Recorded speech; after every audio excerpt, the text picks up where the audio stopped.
It's time for another allowance. This week, the dividend allowance.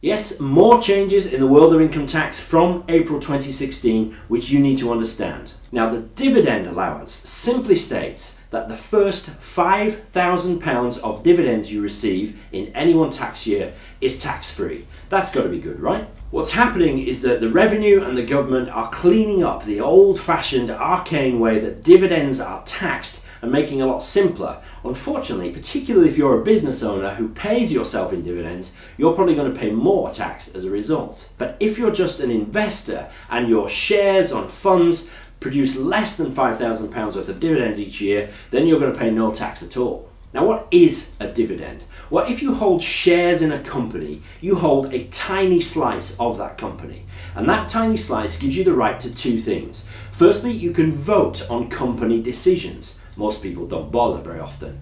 But the second thing is, if that company makes a profit and chooses to distribute that profit to its shareholders, it does so in the form of a dividend. So your shareholding gives you a right to that dividend if the company declares one.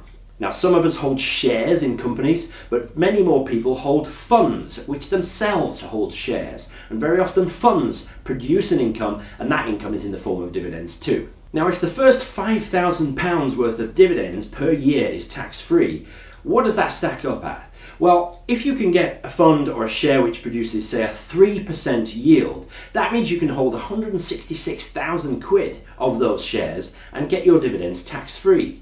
Now remember, if there's two of you, you're in a couple, you can split the shares between you, and that's £330 you can hold in those shares without paying any tax on the dividends. Now remember, if you hold shares inside an ISA or a pension, they're tax-free anyway. Now, one really important thing to understand is that £5,000 you can earn per year from dividends without paying any tax is still included in your total income when working out your taxpayer status. You still won't pay any tax on it, but it may mean that you pay more tax on some of your other income. I've done a podcast on this, and there's a couple of cheat sheets, so if you go back to the Meaningful Money site underneath this video, I'll make sure those are linked. Now, if you're a business owner and you choose to pay yourself primarily through dividends, unfortunately, you're probably going to pay more tax after April 2016. Even though the first £5,000 is tax-free, any dividends you receive in excess of that are now going to be paid at 7.5% if you're a basic rate payer,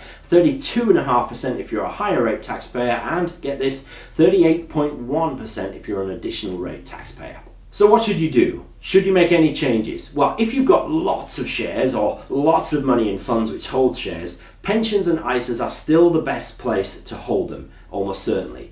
But now there is this £5,000 per year per person allowance, it might be worth shifting some shares to take advantage of that. Fact is, with this new dividend allowance and the personal savings allowance we talked about last week, most investors will pay no tax at all on their interest or on their shares and funds. That's got to be a good thing, right? I reckon it is a good thing. And like all financial planning, this is just about organising your finances in such a way as to take the best advantage of these new allowances. Thanks for watching.